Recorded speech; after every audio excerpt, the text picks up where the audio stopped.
Сегодня у нас заседание научного совета. Из 21 члена присутствует 17, по специальности 5. Кворум есть, какие будут предложения? Начать. Спасибо. В повестке дня у нас один вопрос. Нургалиев Ильнар Накипович защищает доктор диссертацию на соискание ученой степени доктора физмат-наук. Тема диссертации – компьютерное моделирование, структура свойства хитозана и его производных. Поскольку я являюсь научным руководителем, мне нельзя возглавлять.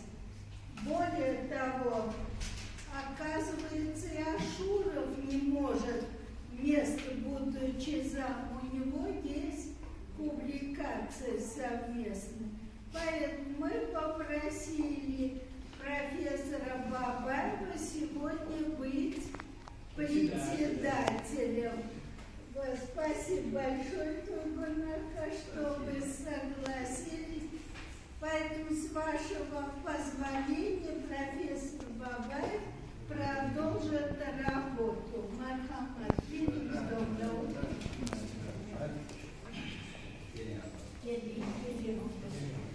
Мархамад. Все, отдаю вам.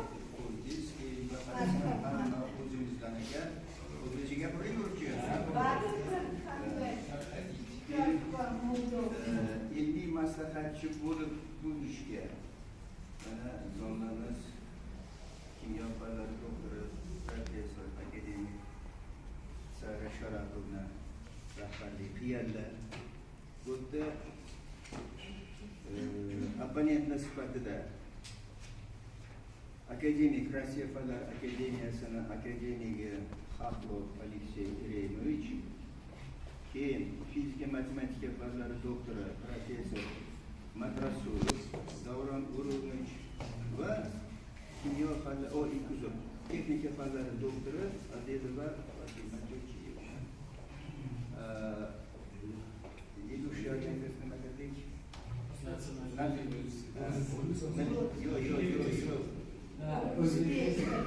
Yetakchi tashkilot Mirzo Ulug'bek nomidagi O'zbekiston Milliy universiteti. Endi hozir birinchi qilayotgan ishimiz mana Milliy kengash kotibiga texnika fanlari doktori Ataxonovga so'z beramiz. Bu kishini bergan hujjatlari to'g'risida ma'lumot berish uchun marhamat. Assalomu alaykum aziz ustozlar. Nurgaliev Ильнар Накипович haqida ma'lumot va hujjatlari bo'yicha ma'lumot berishga ruxsat berasizlar. Nurgaliev Ильнар Накипович 1982 yilda Toshkent shahrida tug'ilgan. Ma'lumoti oliy, millati tatar. 2005 yilda O'zbekiston Milliy universitetini magistraturasini tugatgan. 2003-2005 yillarda Nurgaliev Polimerlar kimyosi va fizikasi institutida birinchi toifali mutaxassis kichik ilmiy xodim lavozimlarida ishlagan. 2006 yil Polimerlar kimyosi va fizikasi institutining aspiranturasiga polimerlar fizika mutaxassisligi bo'yicha o'qishga kirib, 2010 yilda u polimerlar fizikasi mutaxassisligi bo'yicha nomzodlik dissertatsiyasini himoya qilgan. 2012 yil Polimerlar kimyosi va fizikasi institutining kimyo va fizika nazariya asoslari laboratoriyasining rahbari etib tayinlangan. Dissertatsiya mavzusi bo'yicha 39 ta ilmiy ishlar nashr qilingan. Shulardan O'zbekiston Respublikasi Oliy attestatsiya komissiyasining doktorlik dissertatsiyalar asosiy ilmiy natijalarini chop etish tavsiya etilgan ilmiy nashrlarda 16 ta ilmiy maqola xorijiy va mahalliy jurnallarda chop etilgan.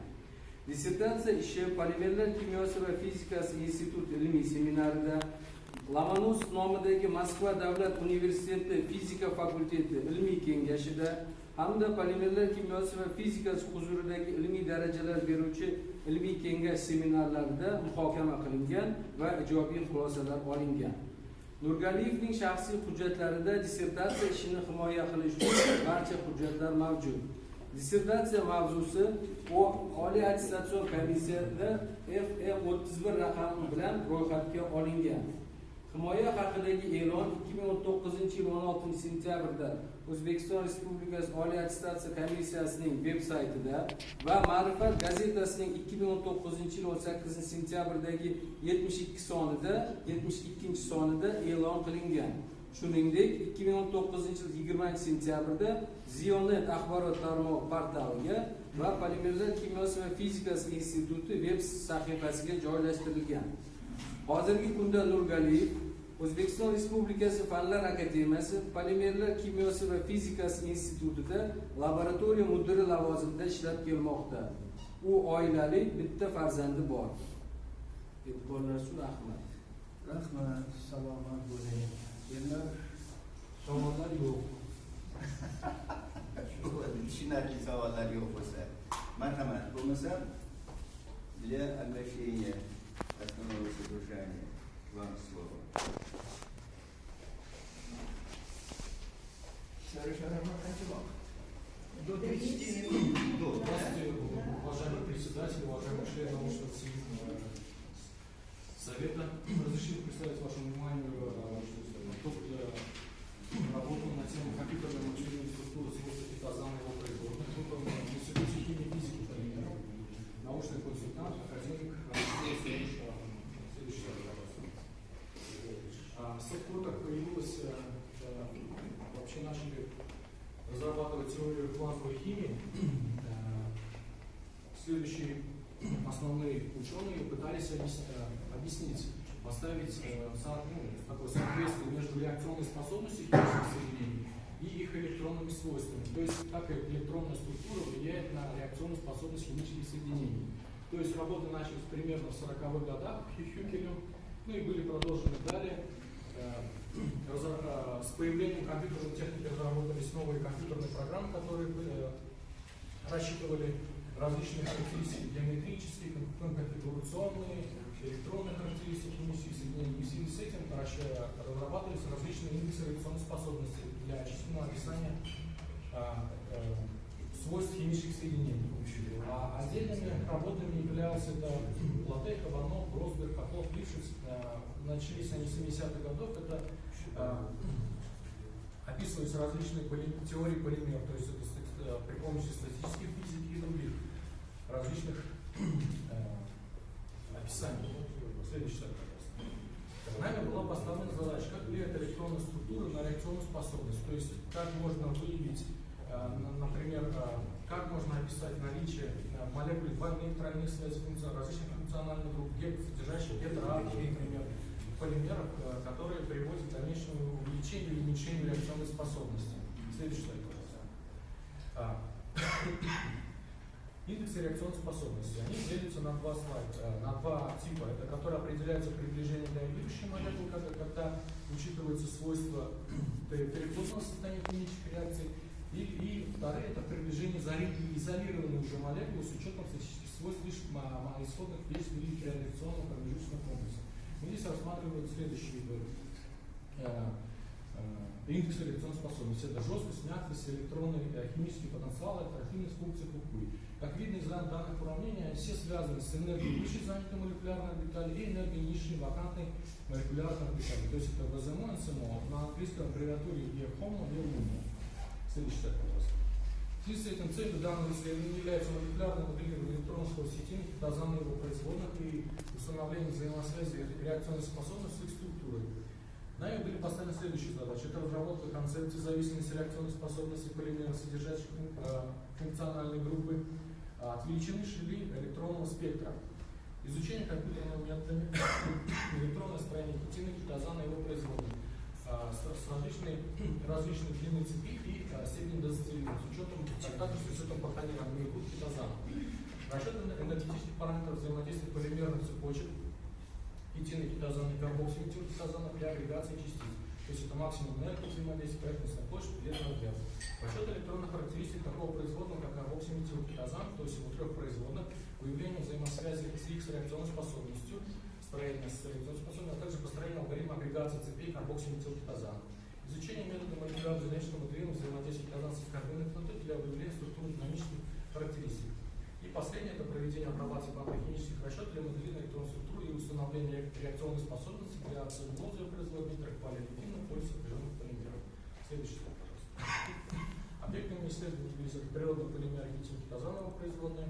Предметом исследования является расчет электронных характеристик, геометрического и конвекционного строения полимерных систем на основе хитина и хитозана и его производных и с их связи с реакционной способностью.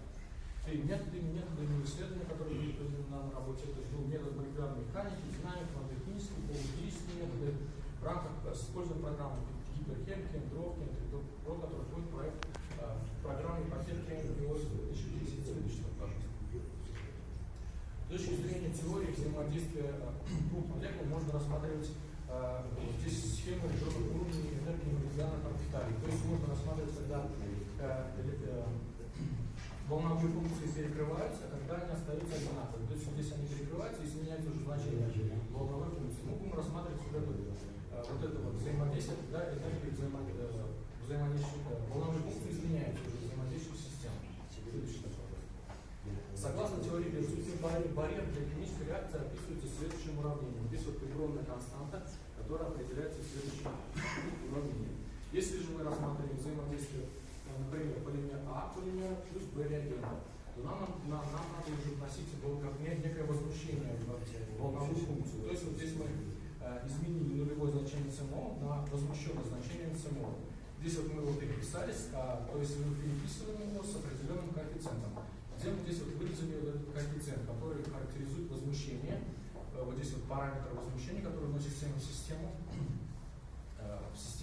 приближающуюся молекулу реагент, то есть на полимер.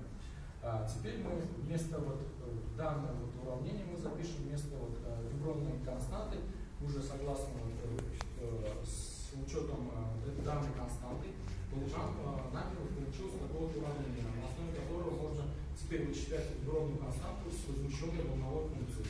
А вот степень возмущения идет пропорционально данному коэффициенту. То есть чем меньше вот здесь вот дельта E, это разница между СМО, численным значением СМО взаимоорбиталей. То есть мы показали, чем хуже вот эта вот электронная щель, тем более реакционная способность само чисто соединение, то есть полимер в данном случае, который нас смотрим. Следующий слайд, пожалуйста.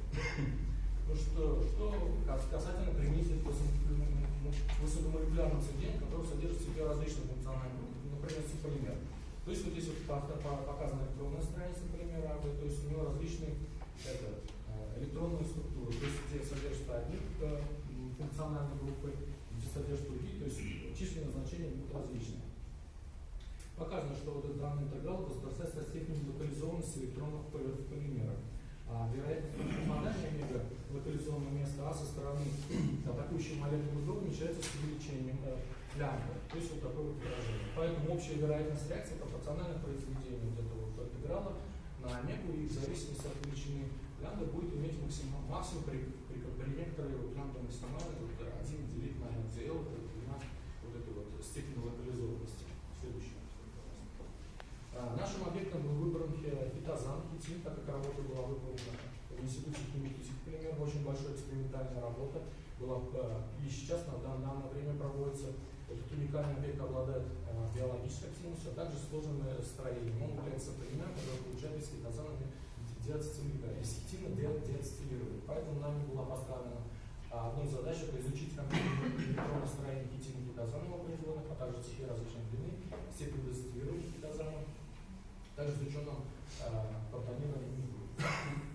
Нами были вычислены самые распространенные информативно-статистические индексы реакционной способности. Это молекулярный электростатический потенциал. То есть флоровское взаимодействие представлено мономерное взаимодействие хитозана, если представлено значение, загадывое значение отрицательное, то есть для кислорода и для азота.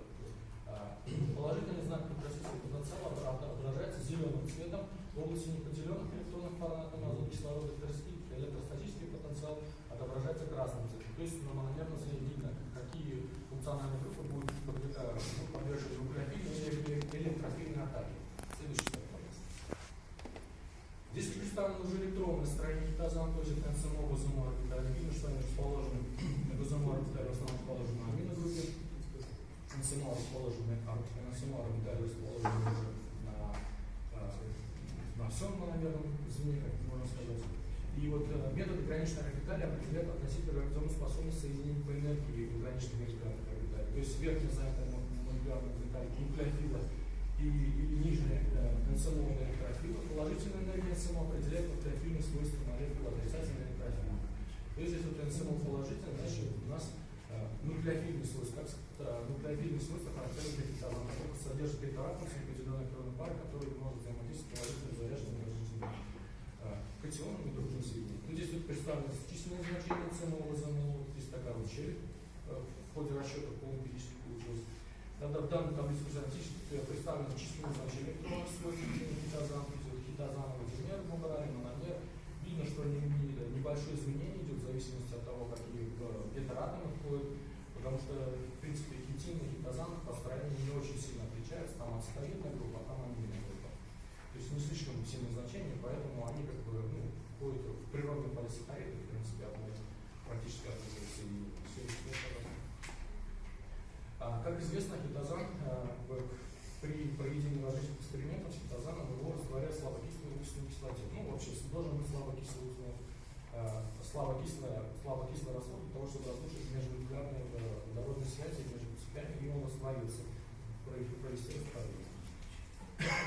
Нами был проведен компьютерный эксперимент по расчету взаимодействия системы хитазана, здесь представим мономерные знаки уксуса и молекулы уксусной кислоты. В ходе расчета показано, что ВЗМО орбиталь в основном расположены на нижнем виде самого мономерного звена хитазана, а НСМО орбитали расположены на молекуле уксусной кислоты. Видно, что взаимодействие возмущения дало изменение численных значений НСМО ВЗМО орбитали. В связи с этим показано, что, например, вот здесь вот такой двоякая система, то есть подвержена нуклеофилии и электрофильной атаке. Можно сказать, двоякое электронное строение в данной системе. Следующий вопрос. Здесь представлено электронное строение системы хитазан. То есть мы попытались, как взаимодействие двух цепочек вносит изменение электронной структуры. Ну, здесь вот ВЗМО орбитали показана система двух цепочек хитазан, здесь НСМО орбитали двух цепочек хитазан, состоящих из 5 мономерных звеньев. Видно, что НСМО и ВЗМО также изменились. То есть данное взаимодействие также влияет на изменение электронной структуры самих вот этих данной системы, общей системы. Следующий вопрос. Известно, что в слабокислой уксусной кислоте аминогруппы хитазана заряжаются положительно. То есть определенный пара притягивает протон из раствора, и азот получается положительно заряженный. Здесь мы представлены ВЗМО орбитали хитазана с аминогруппами. Мы также брали звено из 5 звеньев, и НСМО орбитали с протонированными группами. Видно, что здесь уже изменилось значение НСМО ВЗМО. НСМО значение стало отрицательным, то, что характеризует его электрофильную склонность к электрофильным атакам. Да, например, следующий слайд, пожалуйста. Естественно, что, понятно, что хитазан это полимер, мы исследовали также связь электронных свойств с длиной цепочек полимера. Здесь представлено графики, были использованы под расчетов количество звеньев от 5,48 для хитазана. И видно, что НСМО, ВЗМО немонотонно изменяется. То есть здесь ВЗМО, НСМО. Здесь представлено изменение разных числа звеньев, типичных хитазана, типичных это красный, желтый хитазан.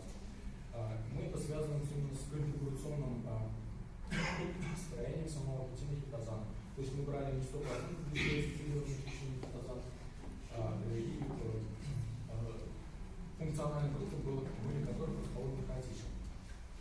Следующий вопрос.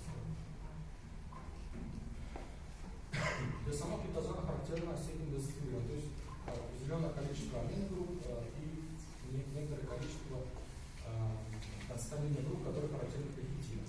Здесь вот мы показали изменение электронной структуры хитазана с количеством звеньев также от 5,48 изменяется. Это для степени дезоцилирования примерно 60-70%, здесь вот для степени дезоцилирования 90%.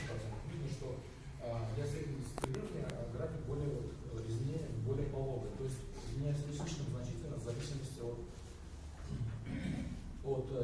дезинфицирования 60-70%. Это мы, скорее всего, связано с тем, что большее количество определенных аминогрупп, то есть аминогрупп больше, поэтому электронная структура не очень сильно изменяется.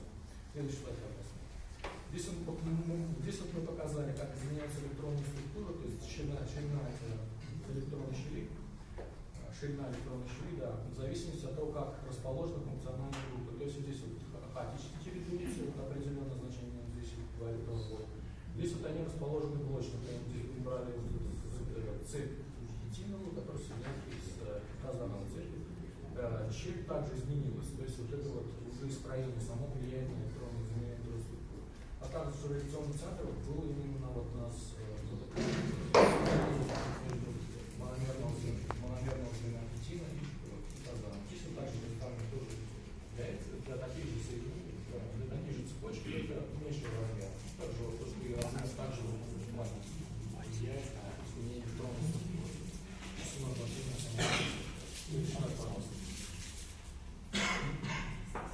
Здесь мы поставили эксперимент по изучению молекулярных моделей наночастиц хитиновых хитозан. Здесь вот представлено изменение поверхностной площади агрегированного циклического числа звеньев хитозана, изменение объема агрегированного циклического числа звеньев хитозана.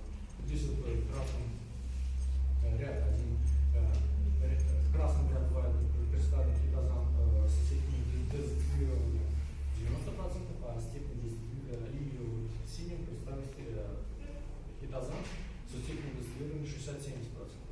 Нами предложена простая модель для описания агрегации полимерных цепочек, то есть мы брали определенное количество полимерных цепочек, проводили молекулярно-динамический расчет, и они образовывали агрегаты цепи образовывали агрегаты с образованием межмолекулярных водородных связей. Нами также показана зависимость размеров агрегатов от степени дезинфицирования, от изменения объема, также нами показано здесь изменение числа звеньев. Следующий слайд, пожалуйста. Известно, что наночастицы хитозана также получают взаимодействие с полифосфатом, то есть некоторые соляне низкомолекулярных соединений. Здесь вот нами получена конфигурация, то есть моделирование взаимодействия хитозан при полифосфат. Рассчитанная энергия, которая составляет 49,4 килокалорий. Здесь представлена самая молекулярная модель, здесь вот схематическое изображение, которое фотонированные аминогруппы взаимодействует с кислородным отрицательным при полифосфате. Действительно получается вот такая вот система. Система такая вот. Следующий слайд, пожалуйста. Следующая наша задача была рассчитать электронные характеристики производных хитозана на примере НО и О-карбоксилметилхитозана, связать их с реакционной способностью, а также построить алгоритм агрегации цепей карбоксилметилхитозана. Видно, здесь представлен сам карбоксилметилхитозан, здесь представлены расчеты квантовых химических моделей карбоксилметилхитозана, здесь представлены которые также изменяют другие функциональные группы, наличие карбоксилметильной группы по различным функциональным группам, которые соединены в связи. По реакции. Видно, что здесь вот изменение значения ΔE изменилось, но значительно. В зависимости от того, какие здесь атомы входят, также это влияет на изменение самого электронного строения карбоксилметилхитозана. Следующий слайд, пожалуйста. Здесь вот представлен вид граничных карбоксилметилхитозана для НО карбоксилметилхитозана, для О и для Н карбоксилметилхитозана. Видно, что в СМО орбитали для некоторых продуктов расположенные на карбоксилметилхитозане, а некоторые орбитали именно на аминогруппе данного производного. Видно, что реакционные центры уже здесь можно по виду вызванного самого орбиталя показать реакционные центры для каждого из производных. Следующий слайд, пожалуйста. Нами также поставлен компьютерный расчет изменения электронных свойств цепей карбоксилметилхитозана различных линий. Здесь представлено на графике изменения разных энергии числа звеньев цепей карбоксилметилхитозана, так же как и для хитозана и для хитина оно варьируется. Здесь вот представлены численные значения от числа звеньев убрали от 1 до 20. Здесь вот не монотонное такое изменение. То есть также вклад уже идет и количество мономерных звеньев, и наличие конфигурационного строения. Следующий слайд, пожалуйста. Здесь нами представлена система карбоксилметилхитозан кальций, то есть получает методом осаждения с кальций-хлор наночастицы. Был проведен компьютерный эксперимент, это вот какое взаимодействие происходит, здесь вот показано на представленной модели, какое взаимодействие получено в ходе молекулярного моделирования. Здесь вот представлено схематическое взаимодействие, кислород-карбоксилитиновой группы, взаимодействие с положительным заряженной кислород-карбоксилитиновой группы, взаимодействие с положительным заряженным ионом кальция. Соотношение объема полимера содействия зависит от степени замещения конечной карбоксилитиновой группы, а стабильность обусловлена взаимодействием протонированных групп при отрицательно заряженных карбоксилитиновой группы. Здесь нам представлена динамика образования агрегатов системы из 3 цепочек по 8 километров. То есть мы также проводили агрегацию, то есть это брали оценки состоящих двух округлых цепей, которые после молекулярно-динамического расчета образовывали такие агрегаты. Хаотичного, притом они были хаотичной формы, то есть в зависимости от того, какое количество мы брали цепей и наличие функциональных групп также влияет на форму образования данных агрегатов, которые мы показали для хитозана, также сравнили с карбоксилем. Следующей нашей была задача это изучить метод молекулярно-динамического моделирования взаимодействия хитозана с аскорбиновой кислотой. То есть экспериментальные работы также проводятся получением аскорбат производных хитозана. Здесь вот литературные данные говорят, что возможно получение различных производных, вот здесь 4 производных представлены. С энергетической точки зрения, с точки зрения термодинамики, здесь показано, что вот это соединение, оно более, его легче энергетически получить. Однако с точки зрения электронного строения, вот первое вот это вот соединение, здесь вот у него щель наиболее меньшая, то есть вот показывает сильное взаимодействие между вот здесь вот именно вот в этом в данном производном сильное взаимодействие между молекулой аскорбиновой кислоты и хитозаном. Следующий такой.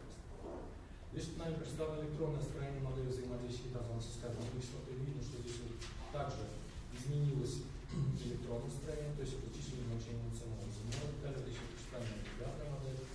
Видно, что здесь вот ВЗМ орбитали хитозана, ВЗМ орбитали расположены на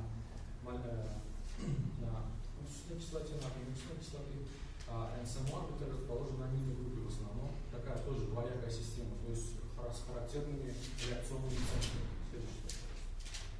Нами также были рассчитаны индексы абсолютной химической жесткости и мягкости. Согласно данному уравнению, здесь мы представим реальной природы гетератора, заместительной на реакционную способность электронного спектра полисахаридов.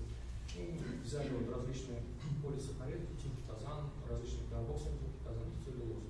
Показано, что вот эта вот мягкость, это низкое очень значение, это говорит о том, что мягкость характеризует нуклеофильные свойства данных вот соединений. Это понятно, что здесь вот содержится гетератами с определенными электронными парами, которые могут взаимодействовать с положительно заряженными различными ионами, там, катионами, то есть, и соединения, которые в растворе должны быть положительно заряжены. Следующий вопрос. Результаты данной работы мы показали, как результаты квантовой химической теории двух малых молекул, которая создана для теории Берсукера для двух малых молекул, можно использовать без потери качества на таком объекте, как малая молекула плюс полимер, то есть взаимодействие малой молекулы с полимером. Поскольку полимер есть собственная электронная щель, это его индивидуальное свойство, в момент реакции используется щель для общего спектра реагирующей системы, то есть когда взаимодействует малая молекула с полимером.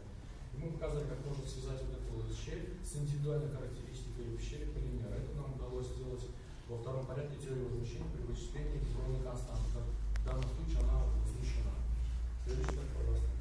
Здесь вот представлены некоторые аспекты использования результатов моделирования электронных характеристик для описания экспериментальных данных. Известно, что хитозан, положительно заряженный хитозан действует на отрицательные бактерии. Это литературные данные говорят, что он взаимодействует с полисахаридом, который заряжен отрицательно, то есть отличными данными. На грам-положительные же бактерии хитозан действует на трихолевую кислоту, который отрицательный заряд которого придает многочисленные натрий-фосфорные кислоты. Мы показали, что сужение электронной щели при протонировании аминной группы хитозана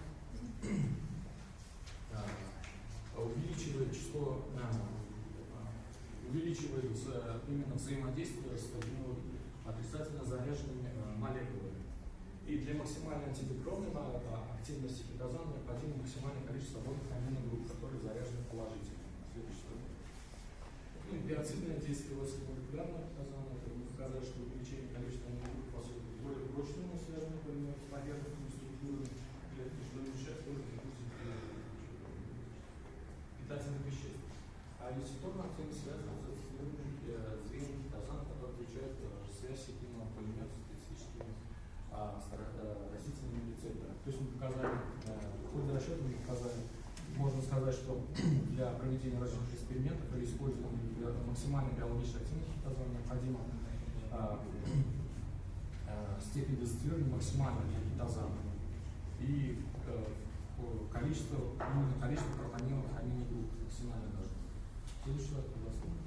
Вот здесь вот представлено формирование наночастиц, то есть как влияет электронная структура на формулу размер частиц. То есть мы показали здесь вот, самой диссертации описано влияние электронной структуры на образование наночастиц, то есть осадительная активация, крилатная комплекса образования солода металлов и 80 самой структуры аскорбатов хитозана, которая проявляет такую вот уникальную бактерицидную биологическую активность. Следующий слайд, пожалуйста. На основе данной работы нами были сделаны следующие выводы. Это впервые разработана новая концепция по выявлению зависимости реакционной способности функциональной группы полимеров от величины щелевой электронной спектра, которая основана на электронной теории химических реакций, двухуровневых приближений, то есть концом образом Виталия. Впервые проведен анализ электронных характеристик для цепочек хитозана различных длин и степени дезацетилирования, рассчитанных фотохимическим полуэмпирическим методом. Показано изменение разницы энергии числа звеньев цепи хитозана, которые имеют монотонный характер, что говорит о влиянии на электронную структуру, увеличение числа моментов звенья, а также как и циклическое. Звенья расположены друг относительно друга. Показано, что скорость образования и форма агрегированных частиц, образованных цепями хитозана и карбоксиметилхитозана зависит от структуры, структурных характеристик, степени дистиллирования, количества пропоненных аминогрупп, степени умещения, длина цепей.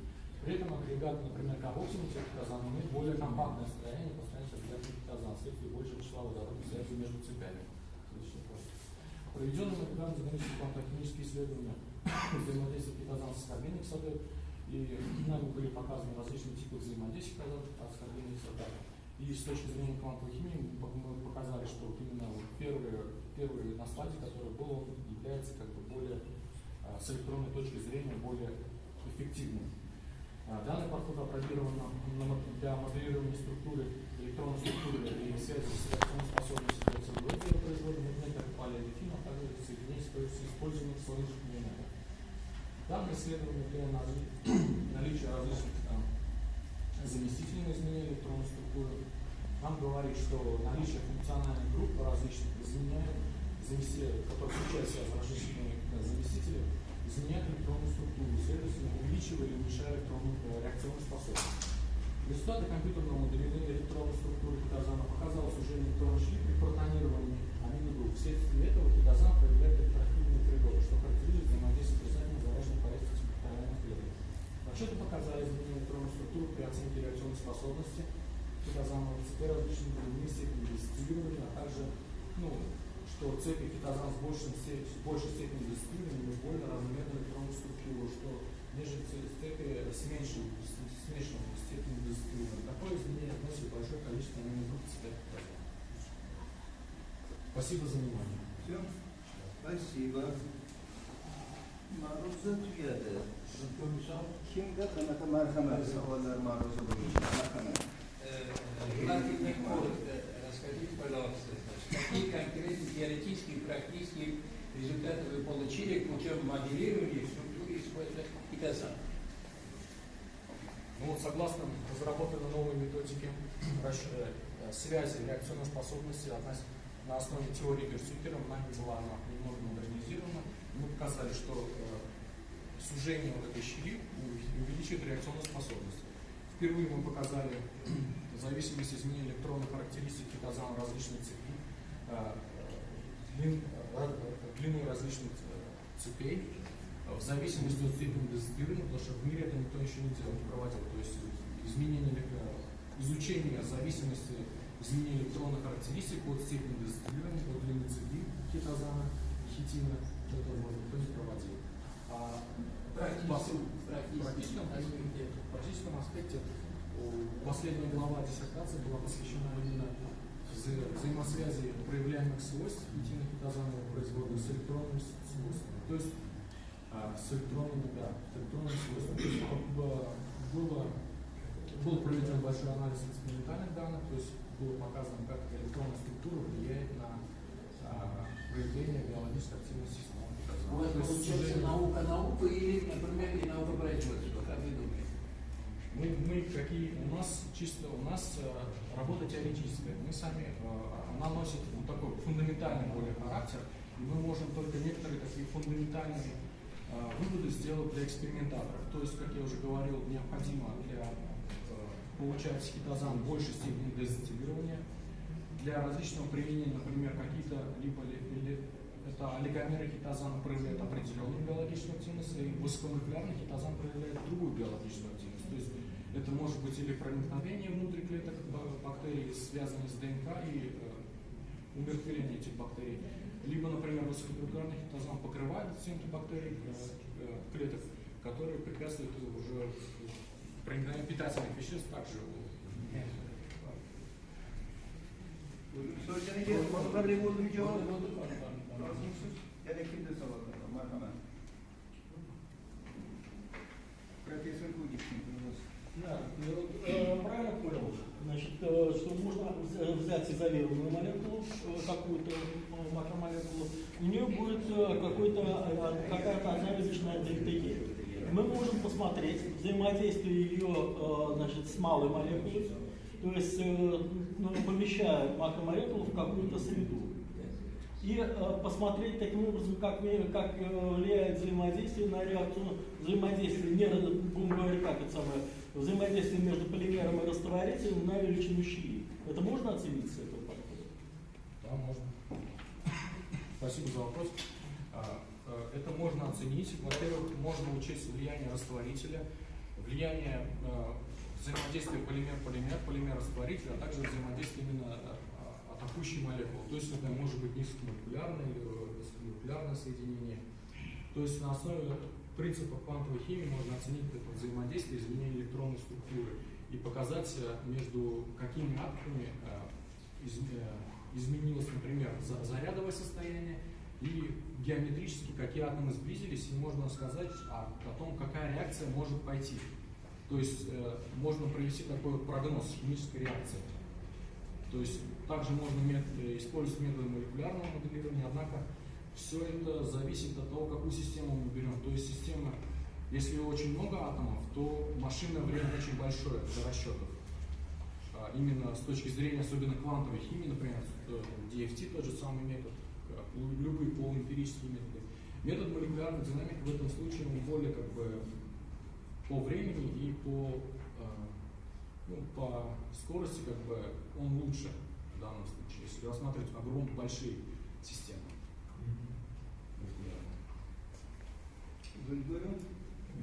Спасибо. Kim beğendi kanatı sağlıklı markalar? Вот вы используете хитозан определенной степени отстелирования, да? Значит, там остается позже часть хитина, так? Отсутствие видит, что часть хитина и часть хитозана, значит, по-разному взаимодействуют с средой и водой. Отсюда следует, что, значит, появляются участки гидрофильной и гидрофобной. Появляются ли у вас такие свойства, как амфотермия, амфоритность? И поскольку вот такие вещи, учитывается ли в вашем моделировании? Настолько изменение гидрофильности влияет будет ваши расчеты? Молекулярно-динамическими методами показали изменение информационных, а также взаимодействие димера хитозана в окружении молекул воды. То есть показали, как изменяются, например, заряды и конформация небольшая именно этого димера.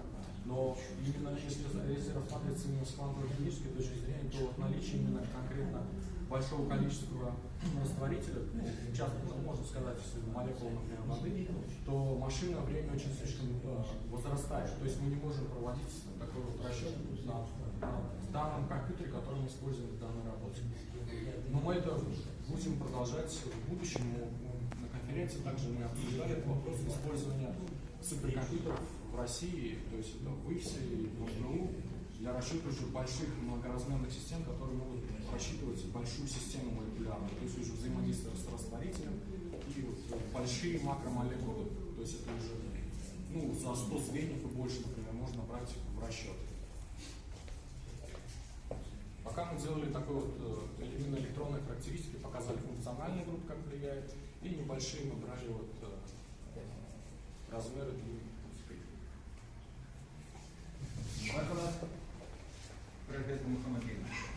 Вы, значит, с помощью вот этой динамики можете рассчитывать, да, какие-то параметры, обуславливающие взаимодействие звеньев литозана с каким-то низкомолекулярным частотом.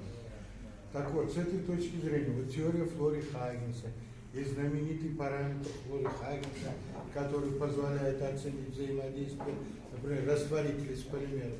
Вот можно с помощью ваших квантово-химических параметров как бы посчитать вот этот параметр Флори-Хаггинса термодинамический? Спасибо за вопрос. Термодинамика, как я уже говорил, есть две теории описания именно химических соединений полимеров. То есть это вот именно с точки зрения квантовой химии, с точки зрения термодинамики. То есть самая статическая физика. Но, к сожалению, именно вот с точки зрения квантовой химии нельзя посчитать такое вот именно термодинамику взаимодействия. Можно определить вот методом молекулярного моделирования энергообразования, например. В принципе, с этих данных можно что-то вывести с точки зрения использования молекулярной динамики в данном случае. То есть энтропию образования, энтропию смешения каких-либо соединений, взаимодействия каких-либо соединений. Именно методами молекулярной динамики. А вот квантово-химические методы, я, честно говоря, по-моему, нельзя сделать.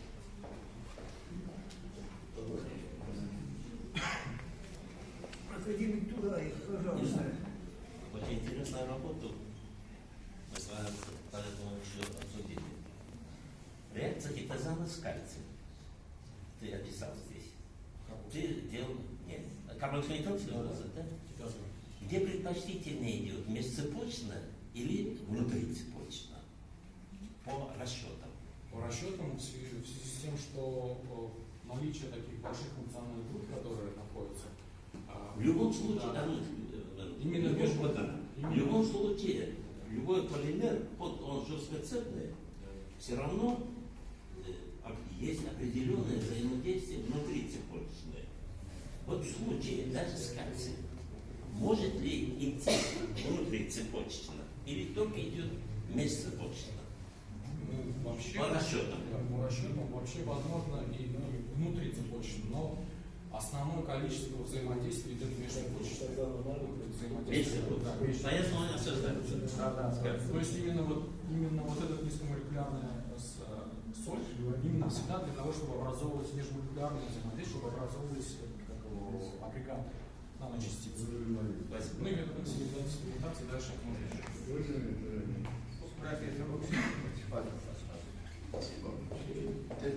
Вот у тебя уже накопился большой опыт деятельности в этой области. Мало кто знает столько по вот этим объектам квантовой химии, как ты, может, даже никто в мире столько и не знает, по-моему. Очень может быть.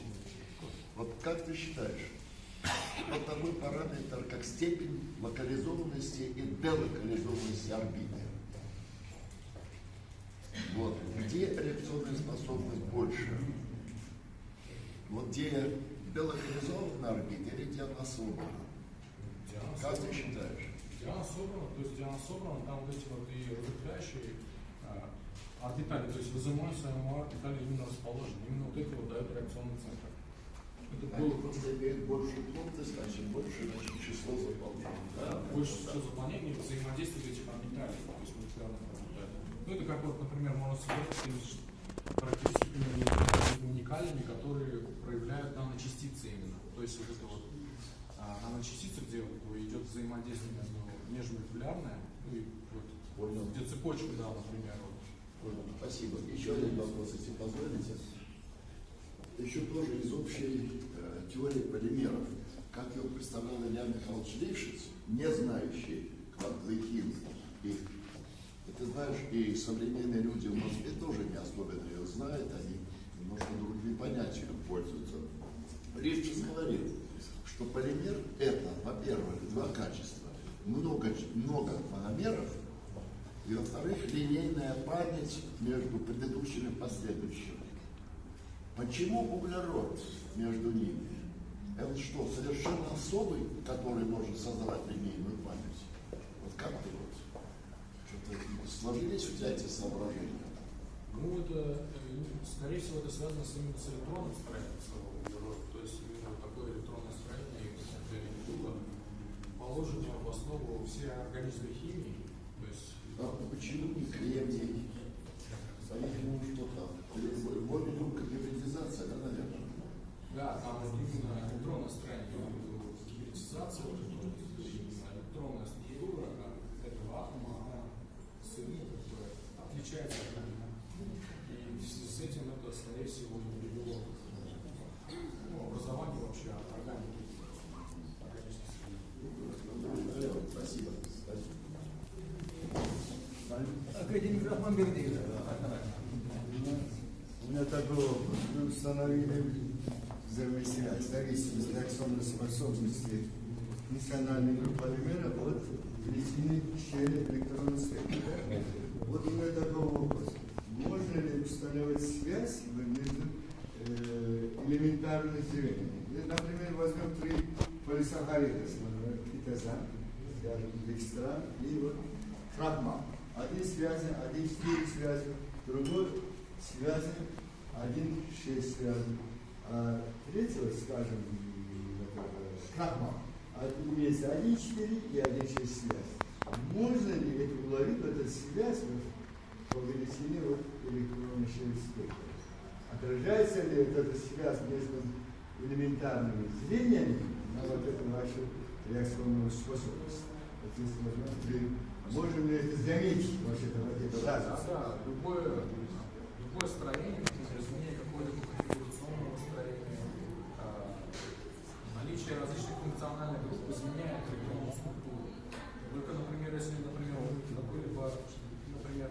гетероатомы, если разные, то тогда она сильно изменяется. Если функциональные группы содержат, например, тот же самый азот или кислород, только различные функциональные группы, например, ацетаминная или аминная группа, например, то электронная структура изменяется не очень значительно.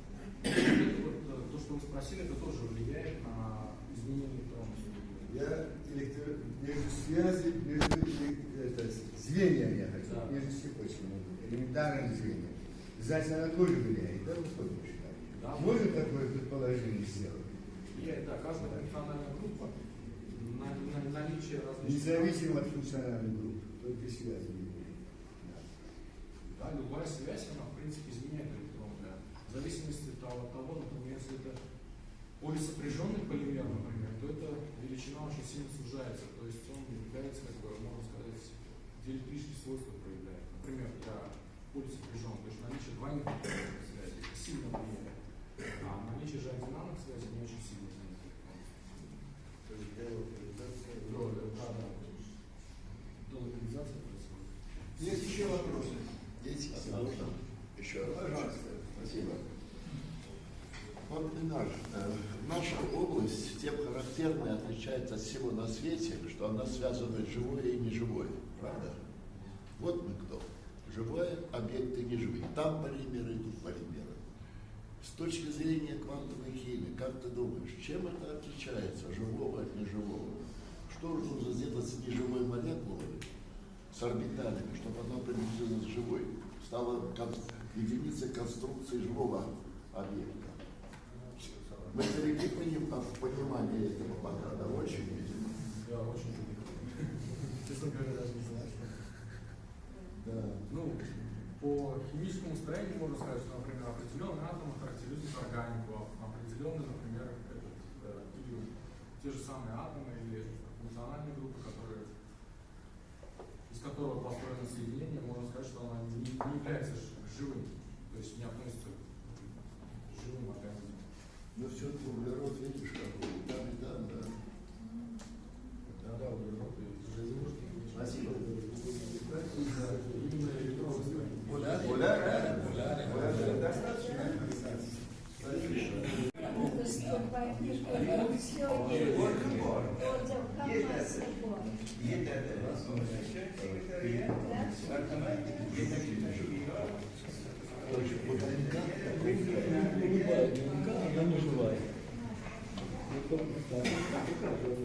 На диссертационную работу Нургалиева имеется отзыв ведущей организации Национального университета Узбекистана, подписанный председателем расширенного научного семинара физического факультета Ишанкуловым и секретарем расширенного научного семинара профессором Халмумидовым, утвержденный проректором по науке и инновациям Батыровым.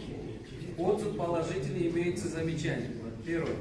В литературном обзоре мало внимания уделено на многочисленные экспериментальные работы, где были сделаны феноменологические попытки по предсказанию свойств полимеров и модельных подходов. Второе. В литературном обзоре не уделено внимания вибронной теории электронного строения химических соединений. К сожалению, не обсуждается влияние конформации исследуемых полимеров на реакционную способность, и есть ли она. Четвертое. В диссертации не дается информация о выборе объекта моделирования. В литературном обзоре описан сам объект хитозан, но конкретно не сказано, почему именно этот полимер был выбран для моделирования. И пятое. В диссертации мало обсуждается теория реакционной способности полимеров. Известно, что для полимеров, кроме структуры повторяющего звена полимера, многие другие факторы влияют на его реакционную способность. На автореферат диссертационной работы поступили следующие отзывы. От доктора физико-математических наук Тураевой, Вебстерского университета США, факультета биологических наук. Отзыв положительный, замечаний нет. От доктора физико-математических наук профессор кафедры физики полимеров и кристаллов физического факультета МГУ Потемкина. Отзыв положительный, замечаний нет. От заведующей лаборатории органического синтеза АО Институт топлива, катализа и электрохимии имени Сокольского, доктора химических наук профессор Джармагамбетовой. Отзыв положительный, имеется замечание. Насколько существенно влияет изменение длины цепи хитозана на его реакционную способность? Второе. При протонировании аминогрупп хитозана значительно уменьшается разница в СМО и НСМО, что согласно вашей концепции говорит о большой реакционной способности протонированной формы хитозана. С чем с точки зрения химизма связано данное изменение? Третье. Согласно вашим данным, возможно различные типы взаимодействия хитозана со аскорбиновой кислотой. Какой из типов взаимодействия наиболее вероятен?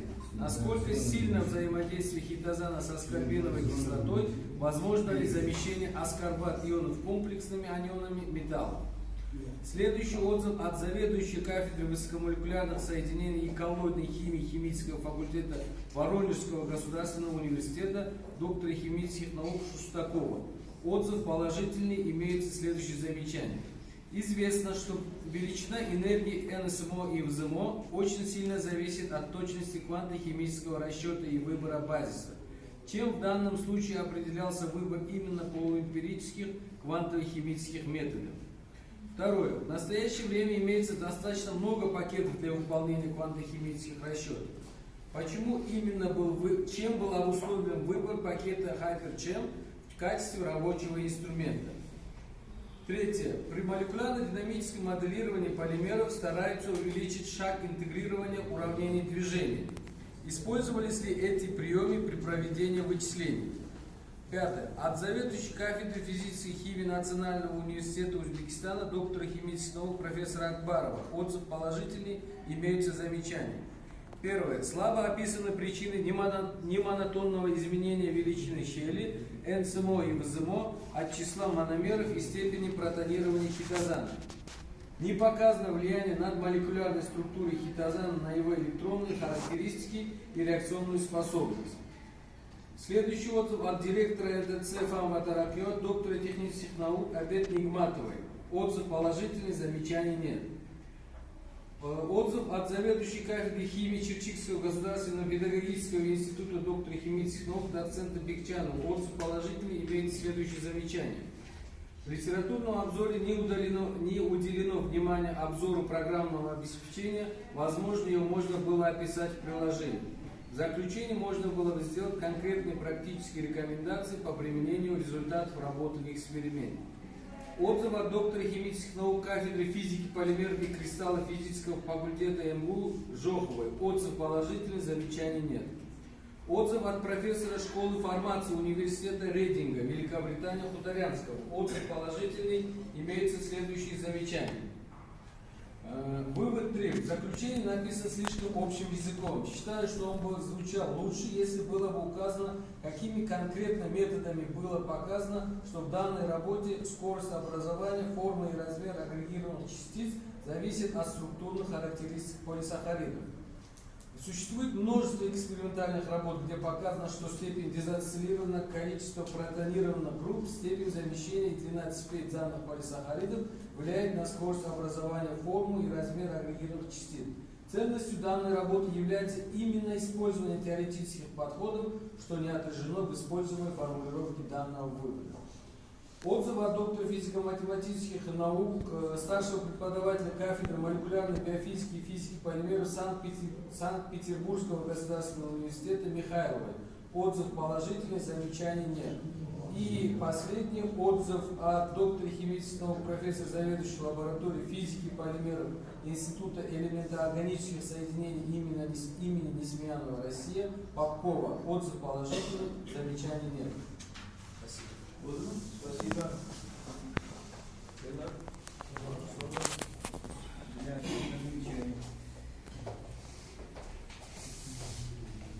Я выражаю благодарность всем тем, кто прислал отзывы на мою работу, а также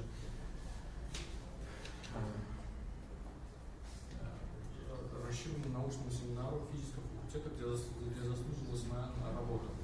Также там были заданы вопросы и сделаны замечания по данной работе. Литературный обзор у нас старались сделать как можно меньше, потому что у меня результатов очень много, и мы коротко очень описывали все эти программные продукты, а также именно сам хитозан.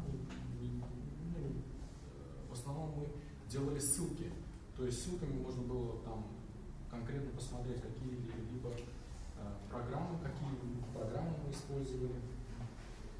Некоторые вопросы, которые, например, это насколько существенно влияет изменение принципа хитозана в реакционную способность. Мы, к сожалению, машина, то есть электронная вычислительная машина, также программа, не дала нам сделать очень такую большую зависимость, то есть больших макромолекул, длинных макромолекул, из-за того, что машина не могла считать такие большие макромолекулы. И основные здесь как влияет, например, почему изменяется значение самого ЗМО для протонированной формы хитозана. Это именно наличие именно явного положительного заряда на аминогруппе изменяет электронную щель. То есть наличие просто, например, электронной пары не сильно влияет, а именно конкретно положительный, когда образуется положительный или отрицательный знак на каком-либо атоме, он сильно влияет на изменение электронной структуры. Мы использовали также, кроме Кем 3D, использовали также Гаусян. Мы смотрели связь именно с литературными данными по расчету электронных характеристик мономерного звена. Мы полуэмпирические методы, в принципе, показали такие более надежные результаты и хорошее совпадение с литературой. Поэтому, наверное, был выбран именно этот метод.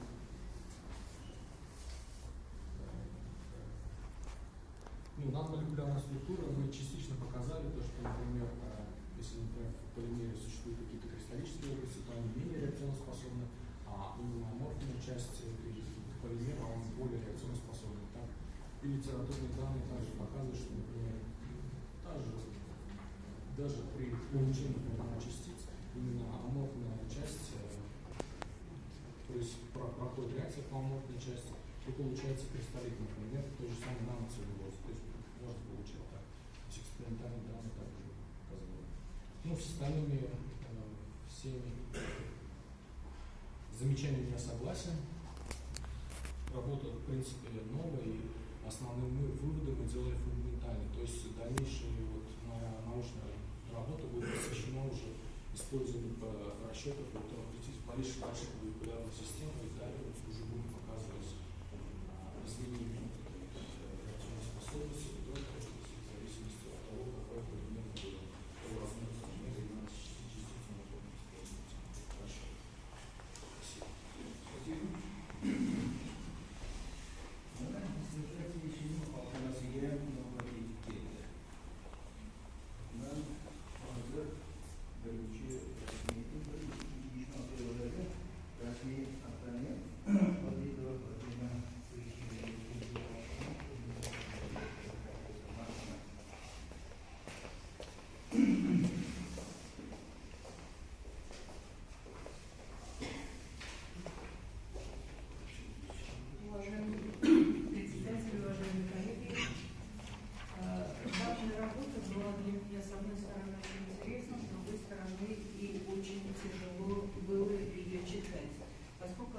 Теоретическая, а название, сам титул этой работы компьютерная моделированная структура свойств предполагает немножко другое направление, которым мы занимаемся в институте математики. Само по себе направление в английской транскрипции КУСАР-КУСПР, это направление образовалось в 1962 году, то есть оно не такое уже и древнее. И идея этого направления, она лежит в этой диссертации. То есть найти зависимость какого-то свойства биологического, любой биологической активности в зависимости от структуры соединения. Это идея вот этого направления в химической информатике. Поскольку я никогда не имела дела с наночастицами, я решила посмотреть литературу и публикации на эту тему. Что же на самом деле, может быть, уже есть какие-то заделы, насколько новизна от представленной работы отвечает там и требованиям, и просто по сути интересно. На самом деле публикации по применению методов, классических методов исследования структуры свойства в наночастицах нет. Единственная работа, которую сделала очень большая группа экспертов, 15 человек из разных точек, из разных мировых центров по этому направлению, и возглавлял эту работу Игорь Иосифович Баскин с Физфак МГУ. Эта работа опубликована в 2014 году, это очень большой обзор, и там часть обзора посвящена была как раз исследованию компьютерному моделированию структуры свойства для наночастиц. И эта работа, в этой работе обоснована, почему на самом деле в литературе нет никаких систематических количественных исследований, вот в смысле классического понимания исследования структуры свойств в литературе. Они объясняют это тем, что есть огромное разнообразие категорий частиц с многочисленными потенциальными применениями, имеющие диапазоны желательных, нежелательных, физических, химических, биологических свойств, даже в пределах одной когорты. То есть вот какую-то вот методологию, общую методологию на эту тему, как бы, просто до сих пор она не существует. Тем не менее, есть работа 2009 года австралийского ученого Ника Адамса, которая называется «Наноинформатика». Это с тех пор больше публикаций на эту тему я не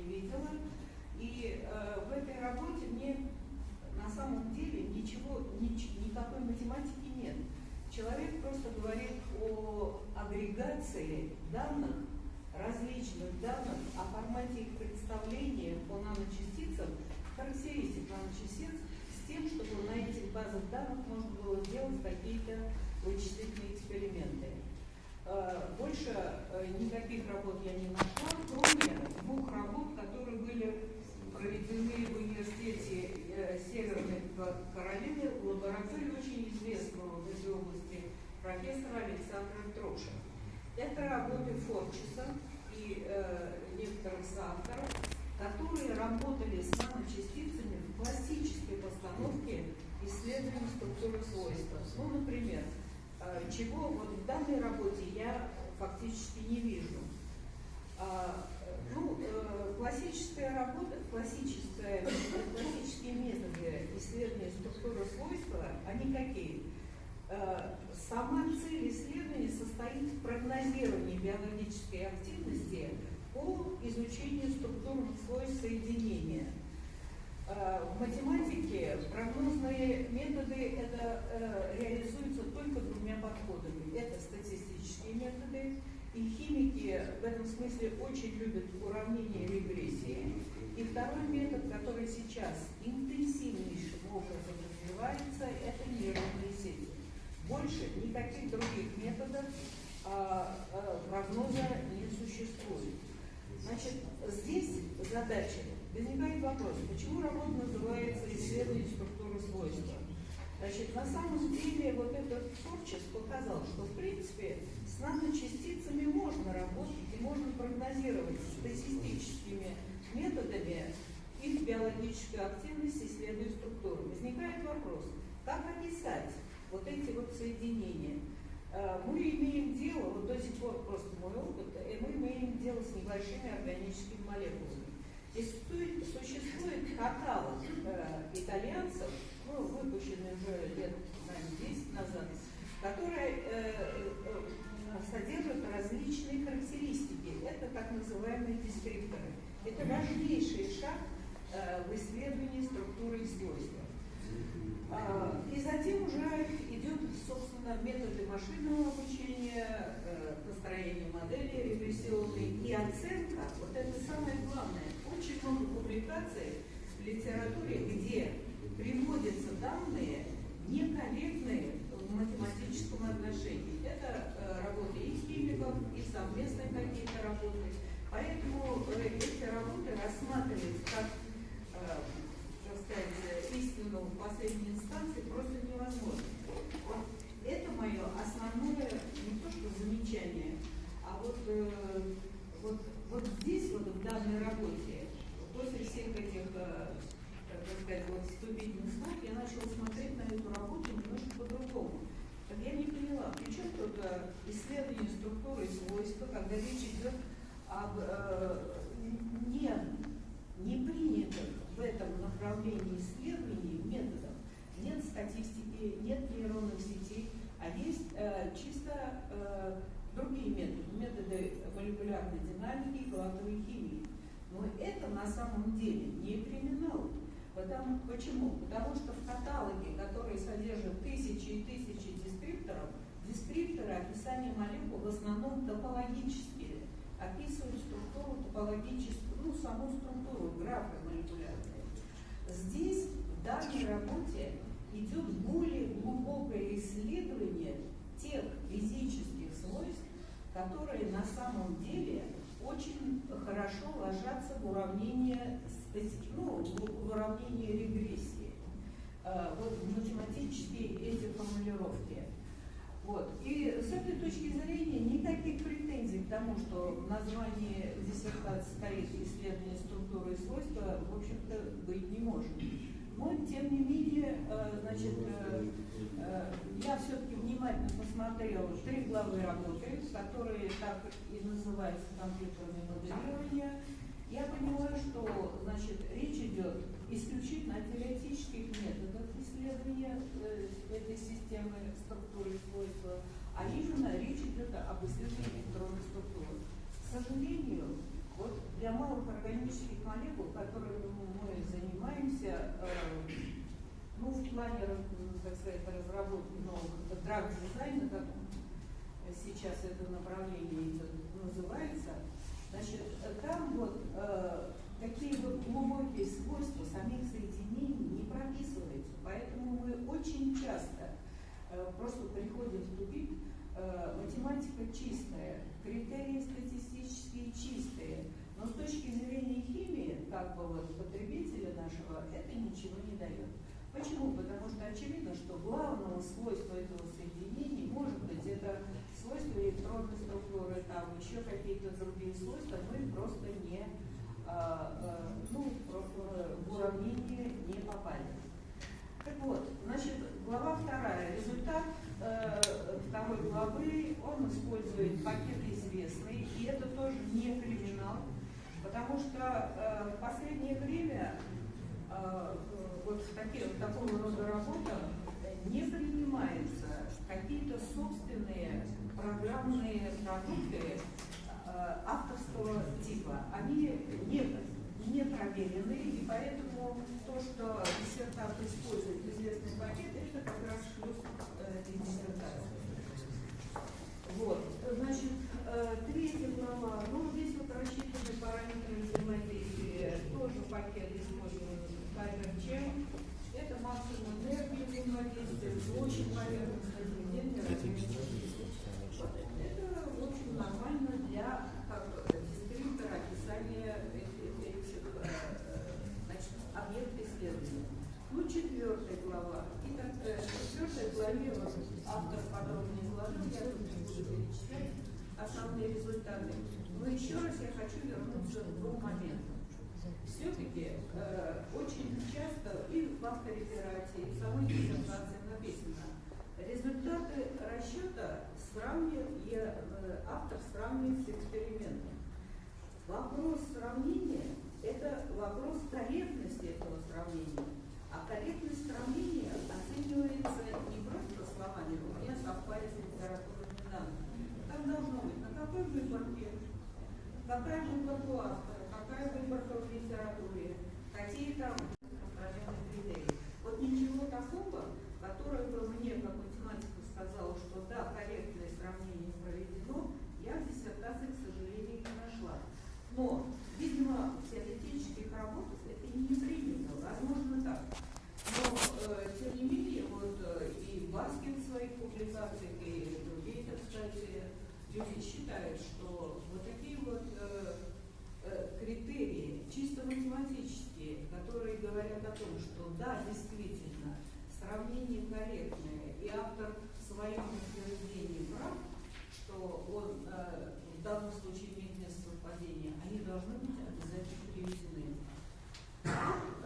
Общее впечатление от работы у меня хорошее, есть некоторые замечания, тоже по литературному обзору. Например, я не нашла в обзоре ни работу Баскина по кусаровским этим, где нанотехнологии. Работа Нига Адамса есть, и там в этой работе, хотя она 2009 года, есть очень интересная идея, которой мы сейчас очень занимаемся в институте. Идея решения так называемой обратной задачи, то есть ПР-Кусар. Когда я хочу получить соединение с желаемыми заранее определенными свойствами.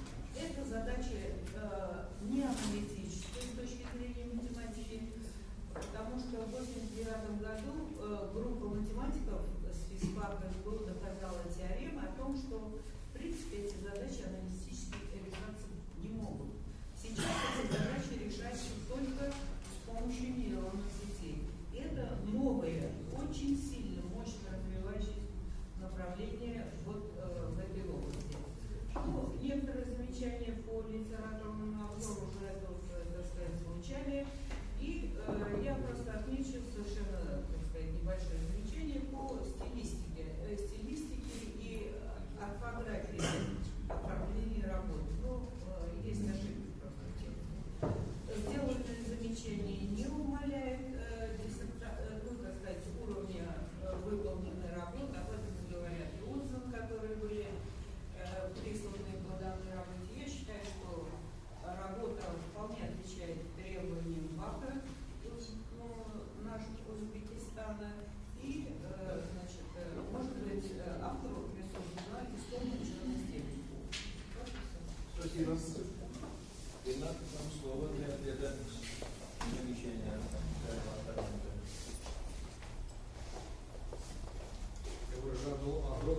благодарность профессору Адурову Фатиме Ильичеву. Действительно, вот, такое название как бы ввело ее в заблуждение, потому что классическое название количественное соотношение структуры относится именно к регрессионному анализу, установлению взаимосвязи структуры свойств на основе дескрипторов, которые описывают химическое соединение. То есть делится.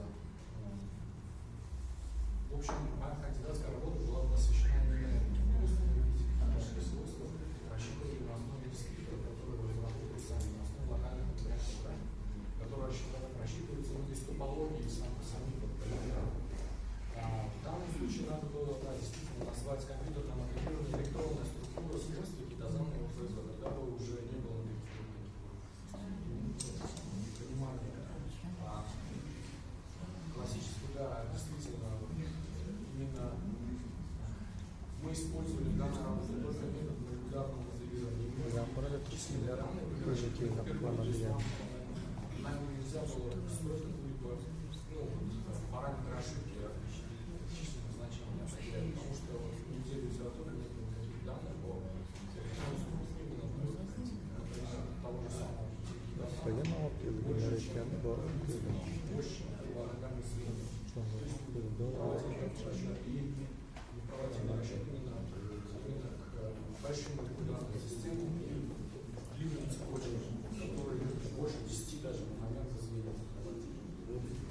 Я выражаю огромную благодарность, я согласен с тем замечанием, и нами были описаны именно те методы, которые мы использовали, а вот именно название все как бы, да, смутило оппонента, она подумала, что это классический ОСР моделирование, а мы именно используем Спасибо. Спасибо. Очень удовлетворение. Спасибо. Спасибо. İkinci alfabeti yani Muhammed Profesör Davron Kuruç'ya.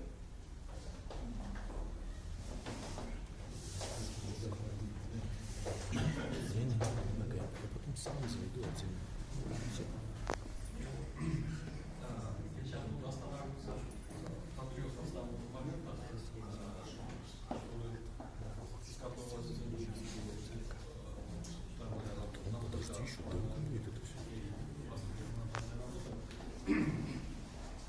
первый момент тот факт, что здесь возможно вот полимерные физики впервые пытаются описать, как связать функциональные свойства конкретного полимера, нескольких полимеров, с его электронными свойствами. Такая задача, в свою очередь, с точки зрения физики, квантовой физики, является собой, я бы сказал, весьма сложную математическую задачу. Потому что если брать элементарную структуру элементарной системы атом водорода, где есть протон, вокруг которого бегает один электрон, она является единственной точно решаемой задачей квантовой физики в применении конкретных атомов. Дальше, если брать атом гелия, то мы не можем решать уравнение Шрёдингера для атома гелия, где 2 электрона бегают вокруг ядра. Тем более для молекул водорода задача еще более сложная. То есть здесь берется очень сложная молекулярная структура, которая несет на 1000 раз сложнее, чем атом гелия или молекула водорода. Поэтому здесь даже, то есть здесь возникает необходимость не только здесь, но автоматически возникает для полимера другого способа. Если даже мы хотим описать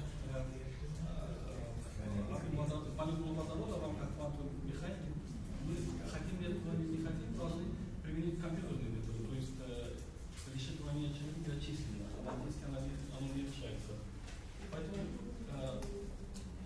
здесь рассматриваемая здесь структура сотни раз сложнее, чем это.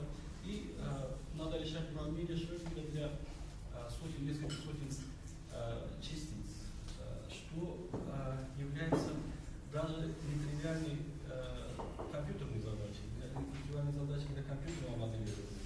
Поэтому в таких случаях физики конденсированных сред, физики квантовых и высокомолекулярных соединений используется ряд таких методов моделирования, один из которых называется метод молекулярной динамики, который рассматривает все частицы структуры как классические объекты. Другой, более такой совершенствованный называется метод функционал плотности. Кстати, вот второй метод, он настолько играл настолько такую решающую роль в физике материалов, физике конденсированных сред. Во-первых, за него авторы получали Нобелевскую премию, после его имплементации стало возможным моделирование и дизайн практически всех материалов вот, с учетом их микроструктуры. То есть здесь сложность решения здесь задачи состоит в том, что мало того, что рассматривается сложная структура, аналитическое описание, которое можно еще, его описание достаточно нетривиально для даже вот таких более-менее таких компьютеров. Поэтому вот здесь автор применяет два подхода: молекулярную динамику и функционал плотности в виде определенных программных пакетов, программного обеспечения. И второй момент основной диссертации. То есть обычно, когда исследуются свойства полимеров, полимерная структура исследуется как макроскопический объект. И в 90% случаев не учитывается роль квантомеханических эффектов, роль электронной структуры, микроскопических составляющих. Вот, конечно, это, как я сказал, нетривиальная задача. Поэтому здесь важность решенной в рамках интерпретации задачи является то, что, возможно, впервые в литературе вот здесь предпринимается попытка объяснить, связать функциональные свойства данных полимеров с их электронной структурой, с их электронными свойствами, то есть их кванта, которые имеют квантомеханическую природу. Вот, то есть связать электронные свойства, электронную структуру с рядом функциональных свойств данных комплексов, в том числе и реакционной способности и так далее, с их взаимодействием со средой и так далее, что является, с одной стороны, представляет собой весьма вот, такую важную, фундаментальную как бы, важность, потому что это очень фундаментальная проблема, которая учитывает макроскопические проявления функциональных свойств, начиная с микроскопического уровня. С практической точки зрения, это, конечно, если говорить если вспомнить о том, что функционализация вот таких полимеров это задача затратная с точки зрения коммерциализации, с точки зрения материальных затрат, то она, если будет как-то будет имплементирована для практических целей, то позволит все-таки решить определенных задач ресурсосбережения, сэкономив, скажем так, определенные затраты. Поэтому работа, как бы выполненная здесь работа имеет такой, представляет собой уникальную задачу с точки зрения как фундаментальной цели, так и научно-практической важности.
как бы экспериментальное, то есть применение получения теоретических результатов к объяснению существующих вот, в литературе каких-то экспериментальных данных. Может быть, я это уже допустил. Второй, здесь применяется метод, два метода молекулярной биологии и плотности. Кроме этих методов сейчас имеется ряд других методов. Метод Монте-Карло моделирования математических материалов, метод нейронных сетей моделирования сложных материалов. Поэтому я думаю, наверняка должны быть другие теоретические исследования применением других подходов. Было бы желательно сравнить, как использование в рамках работы два метода, то есть результаты получения насколько отличаются от других, возможно, имеющихся в литературе, других теоретических исследований, что позволяет судить о уровне достоверности работы опросников или предпочтений или исследований. А так, конечно, здесь проведено на достаточно грамотном уровне комплекс исследований, которые вполне отличаются докторской диссертации. Поэтому, конечно, вот эти моменты настолько данной работы по востребованности и научно-практической актуальности науки, конечно, работа диссертации заслуживает обсуждения степени по данной специальности. И Спасибо. Это Накипыч, вам слово для ответа.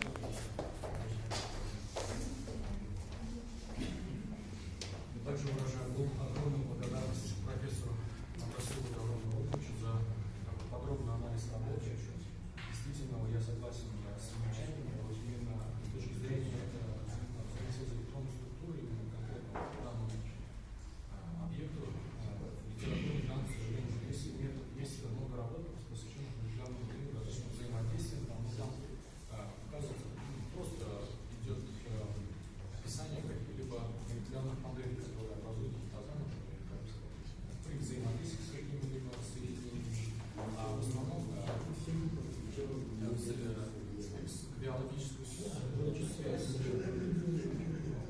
биологические свойства характеристуют именно структуры, но не учитываются электронная структура данного соединения. Поэтому мы в литературном обзоре можем описать данные алгоритмы, к сожалению, действительно существует очень много методов. Использовали больше эмпирических, потому что они в базе именно данные по экспериментальным прощупывают. Поэтому у нас будет более сложно с экспериментами. Ну и как мы видим, но мы довольствуемся теми ресурсами и машинами, также, которые для нас достаточно. Спасибо. Спасибо. Navbatdagi opponentimiz uzunlik sababga ko'ra Rossiyani toshkentga kelolmadilar. O'sha uchun ruxsat etaman, iltimos qilamiz. Ilmiy xodimimizdan o'zi bor. Shuni olib bersalar. Marhamat. Замечание, что вы сказали. Ayakta tushadi. Положительный Вот juda yaxshi. Harakat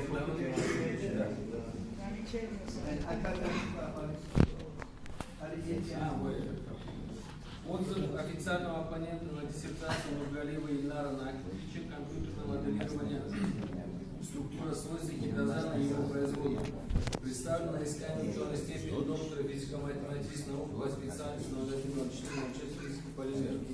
Последние годы компьютерное моделирование превратилось в основной инструмент изучения свойств макромолекул и комплекс преобразованных наночастиц, а также происходящих с участием эмиссии реакций.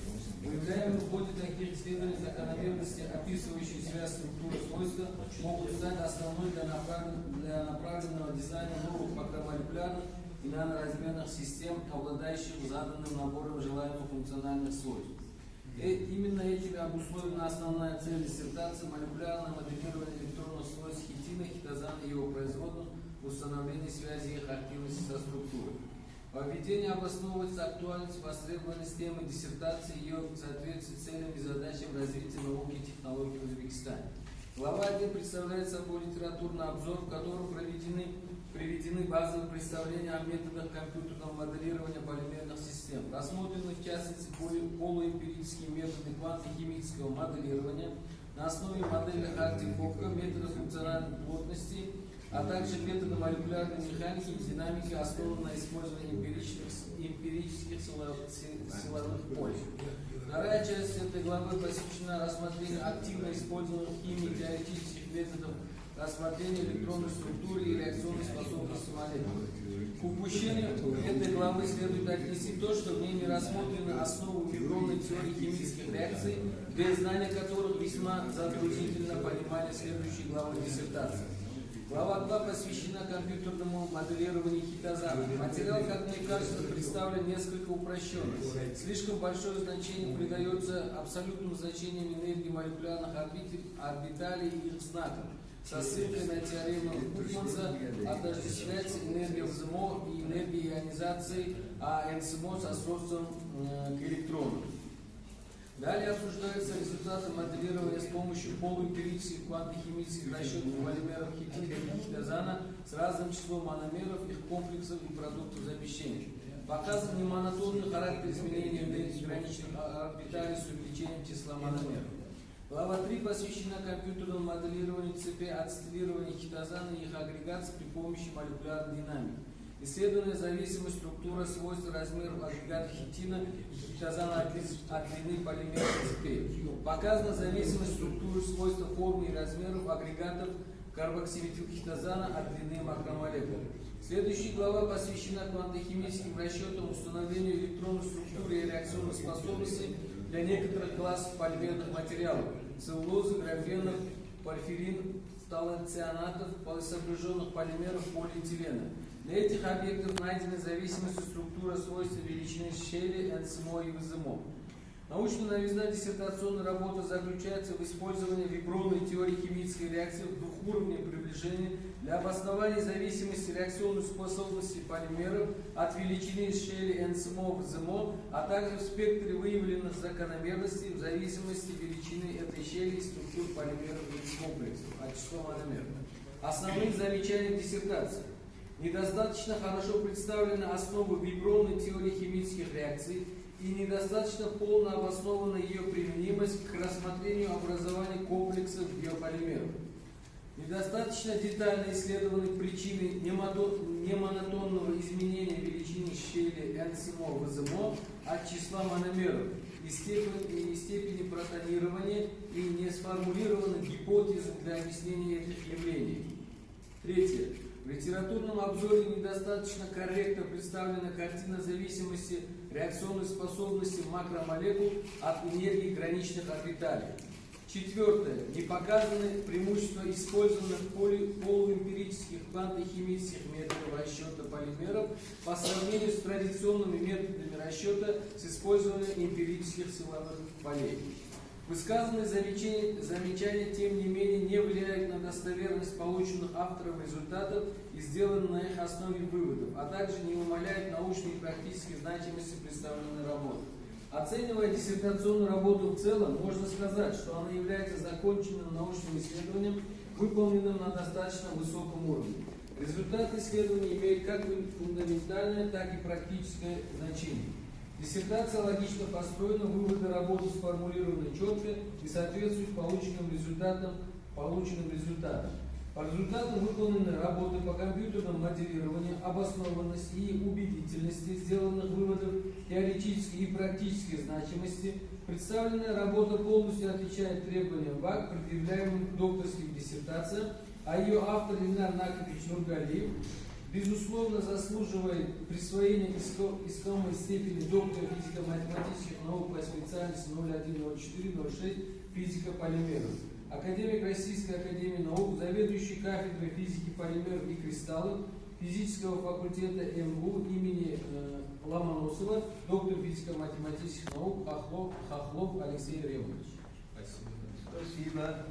Вам слово.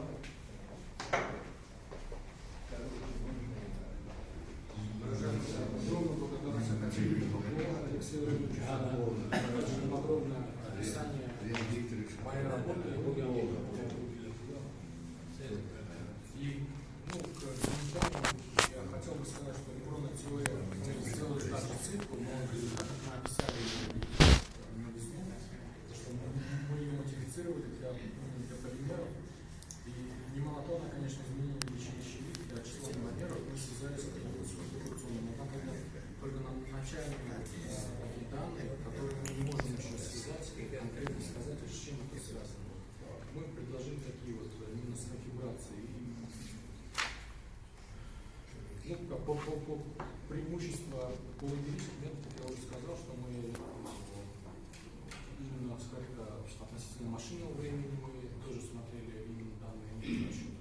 Ну и связь с данным литературным по расчетам. Мы их связывали, то, что получилось хорошее свойство, мы использовали по физике. Ну и TFT тоже мы использовали для расчета мономеров. Все, спасибо. Можно и да? Кто желает первым?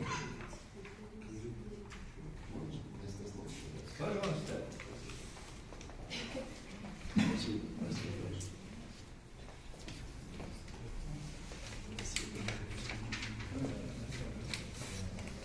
Довольно много лет назад, больше 10, значит, в нашем институте руководство института пошло на удивительный эксперимент, когда ни в одном химическом институте не было теоркоманды, а в этом институте она была организована. Руководители судите о них по делам. Вот. У нас с конца. И вот этот человек, который знает в области квантовой этих моментов больше всех исследований. Квалифицировано, здорово, прекрасно. Да. Но, значит, начиналась вот эта работа довольно давно, как я сказал, и по дороге были серьезные результаты. Вот здесь была, и стоит вспомнить, такая выпускница университета Юля Аброкина, она физик-теоретик, которая впервые показала, ответила на вопрос, который вот здесь прозвучал. Зависит ли реакционная способность от конформации? Зависит.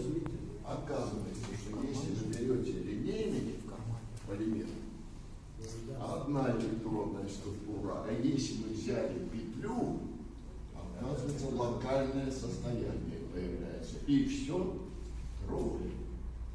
А если вы взяли две петли рядом, они нейтральны, они притягиваются как будто в нормальность. А если их много, там мы получаем компактизацию. То есть второй реальный коэффициент, который вставляется в технологические уравнения, оказывается, можно микроскопически умножить с помощью вот такого подхода. Значит, от всех, кто делает, чем отличается работа ядра? Он соединил и аналитику, и компьютер. Потому что до этого были аналитика, вот, и Негора аналитика, и тогда работал с ним. И решил нетривиальный вопрос. Какой? Значит, вот вопрос задают. Какая реакционная способность данного полимера? Да? Оказывается, некорректный вопрос. Оказывается, по отношению к чему-то, как выяснилось. Потому что все происходит, когда у вас атакующая молекула попадает на полимер, и нужно анализировать общую электронную структуру этого места. Знаете? Но оказывается, вот он показал, что есть частные случаи, когда все-таки про полимер, можно сказать, и про его реакционную способность больше не запрещенной теории.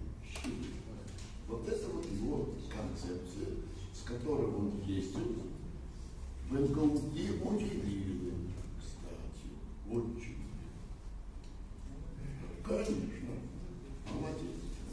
Большое удовольствие мы все от этого получили. Он очень много здесь помогал. Мы это видели. И тут люди совершенно независимо диссертации делали, помогал. Он такой очень безотказный, ему все интересно. Он ученый человек. Прекрасный характер. Камень. Ну, просто все очень неплохо. Значит, я еще хочу сказать, получено блестяще, много очень интересных результатов. Уже есть результаты фармакологии пошли, вот потому что Курака использовал, привлекал, я тоже в этих работах участвовал. Дело пошло дальше. Но теперь я хочу сказать, конечно, ясно, что он, в общем, как наш сын, в общем, понимаете? Выпускник, мы все ужасно рады такому большому событию. Ну вот, видите, значит, вот я хотел чуть-чуть, с вашего позволения, проанализировать, что написано в первых нескольких строках у глубоко уважаемого Хохлова. Он сказал, что вот особое значение это то-то компьютера. И свое место. Почему? Вот послушайте, что пишет великий гениальный математик Анри Пуанкаре. Вот послушайте, я специально это взял. Вот так. История науки знает и отдает должное глубоким сентенциям, сформулированным крупными мыслителями. Одной из таких является идея, выдвинутая крупнейшим французским математиком Анри Пуанкаре. Что он сказал? О том, что никакое множество частных, очень важных результатов не может заменить новой глубокой обобщающей концепции, которая переводит мысль на новый язык. Поэтому, значит, человек придумывает идею, а компьютер помогает реализовать. Вот все равно другое своя. Я поздравляю с вашей работой. Спасибо. Замечательный участник. Спасибо. Спасибо.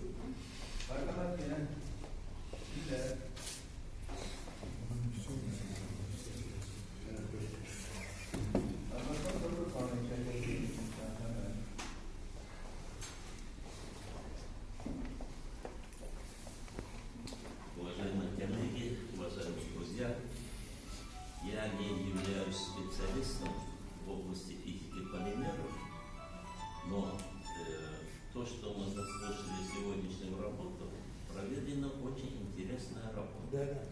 Я отдельно беседовал с соискателем.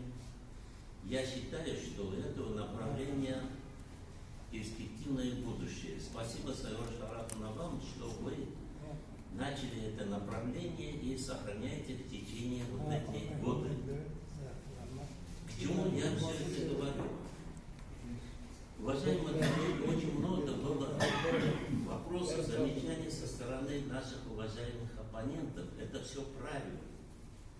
Но химия не так конкретно, как математика. У нас множество факторов, которые влияют на реакционоспособность. Но вот одним из факторов, главных факторов, которые оказывают влияние на реакционоспособность от полимера, от низкомолекулярного вещества, это электронная структура. Точно такая же структура существует в живом организме. И вся биологическая активность обусловлена за счет этого.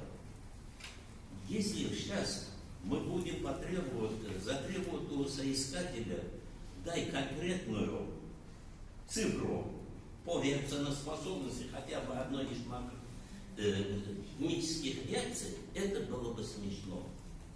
Единственная заслуга автора, он впервые на самом сложном объекте, уважаемые коллеги, я прошу отметить, полисахариды. Там сколько функциональных групп? Все зависит от длины макромолекулы. Кроме этого, зависит от конформации. как вы удлиняете или укорачиваете макромолекулу, она становится уже другой.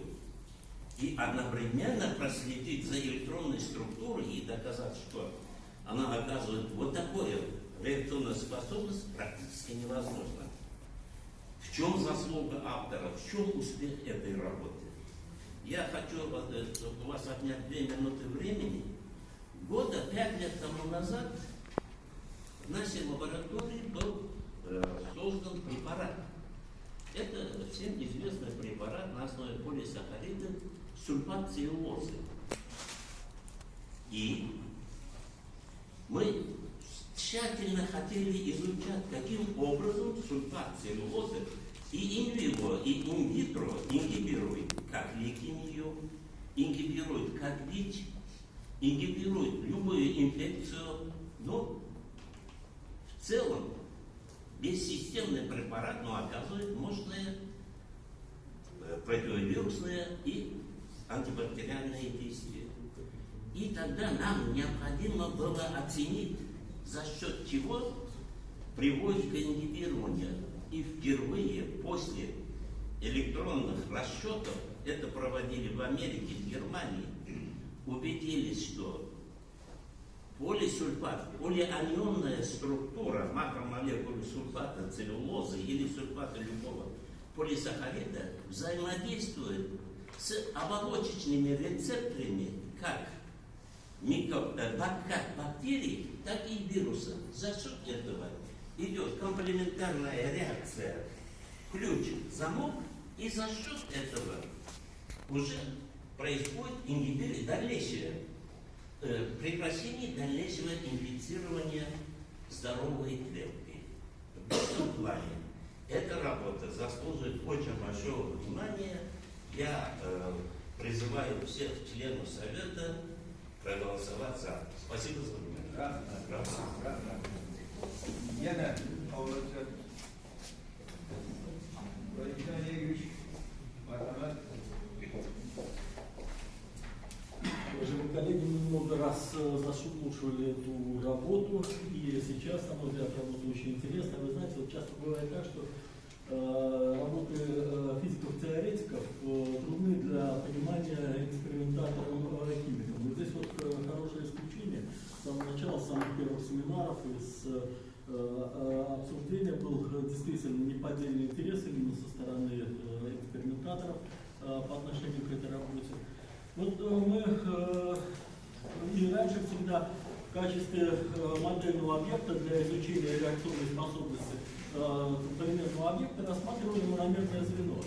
Хотя уже достаточно давно классика химии полимеров говорит нам отличие макромолекул как реагентов от низкомолекулярных соединений.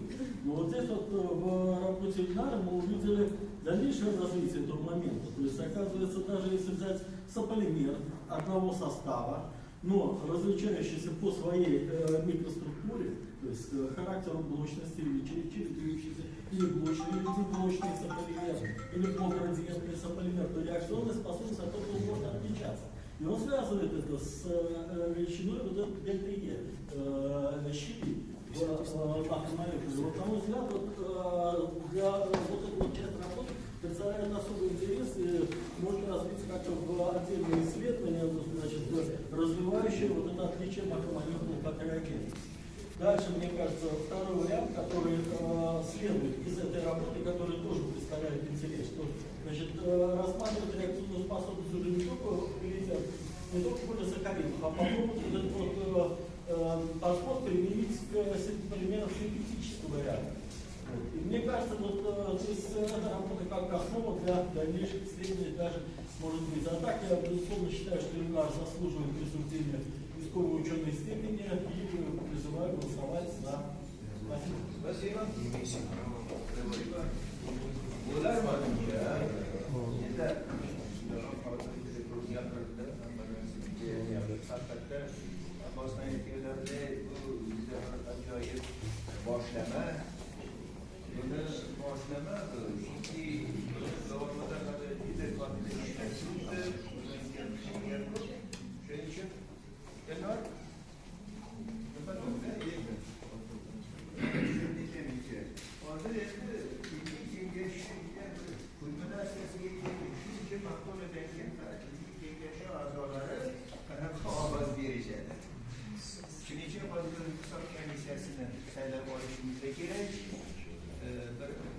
keyinroq jarayon o'sha taklif tushdi. 3 kishidan iborat bo'lsin deb Rahmonberdiyev bor ekan, Muhammadjeyev, Muhtotganiy, Yunusov, Haydar. Bo'ladimi? Bo'ladi. Juda zo'r. Hastalar berishinglar so'rayman. Rahmat. Marhamat, ish boshlashinglar mumkin. Endi talab qilamizmi? Yo'qmi?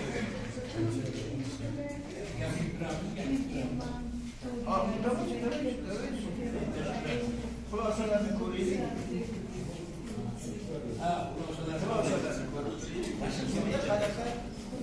Xulosa bo'yicha fikrlar, mulohazalar bor. To'ppa-to'g'ri. Bo'ladimi? Hammaga ma'qulmi zasnov? Ma'qul. Ana endi haligi tashriflar bor. Bu ham o'shani tashkillaydi. O'shanda ham qolaveradi. Mana bundan ham qutuldik. Endi bo'lmasam счетный комисsiya ishlayversin. Takliflar qo'ysak,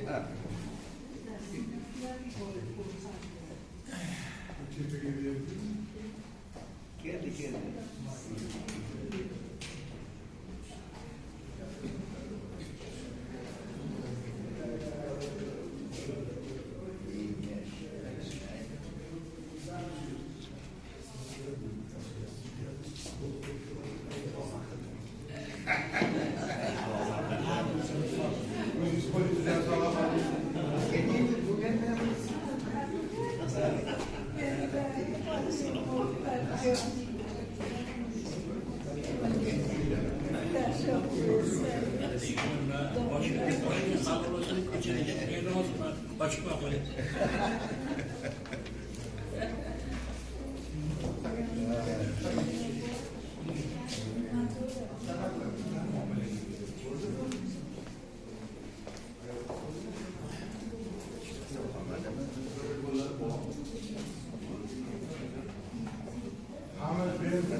Hisob komissiyasi majlisining bayonnomasi 2019 yil 4 oktyabr saylangan komissiya tarkibi professor Rahmonberdiyev, professor Muhammadiyev, kimyo doktori Yunusov.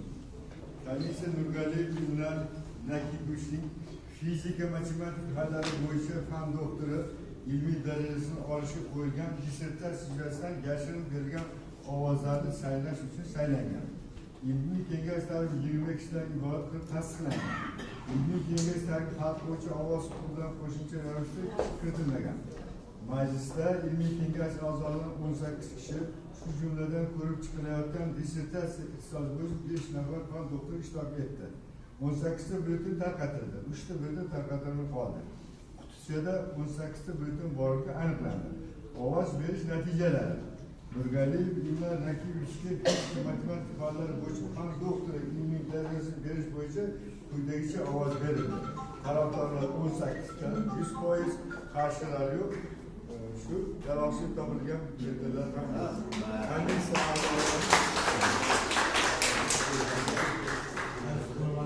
Hisob komissiyasini bayonnomasini tasdiqlab berishinglarni so'rayman. Rahmat. Вам заключительное слово.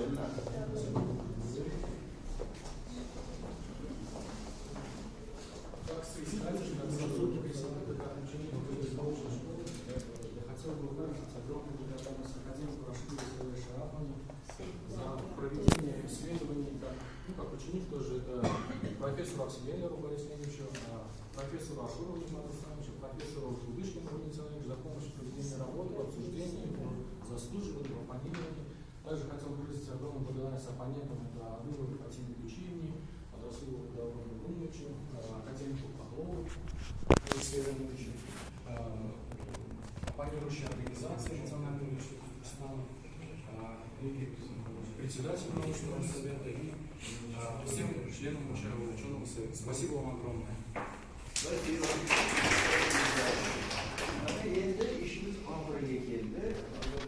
Hurmatli ilmiy kengash a'zolari, hammalar nomiyalar, Elnora bugungi himoyamni ta'riflashga ruxsat beringlar. Hammaga rahmat.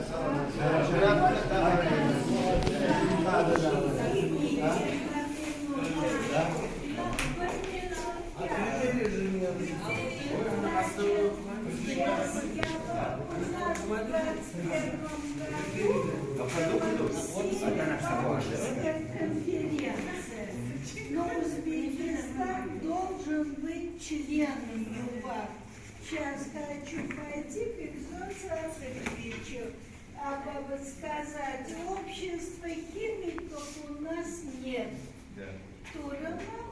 Вот было бы, если общество химиков Менделеева, мы бы были бы аюбаковскими членами. Поэтому что вы предлагаете? Если мы сделаем просто общество химиков Узбекистана. Остановили общество, все. Да. Раньше было. Тогда я смогу Бекзот Садыч просить обратиться в Кабмин, потому что если страна хоть международно, она платит взносы. Поэтому вы тогда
вот, смотрите, девочки, коллективы самые.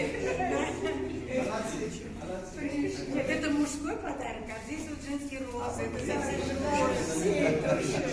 Вот я поеду, там доктор поеду.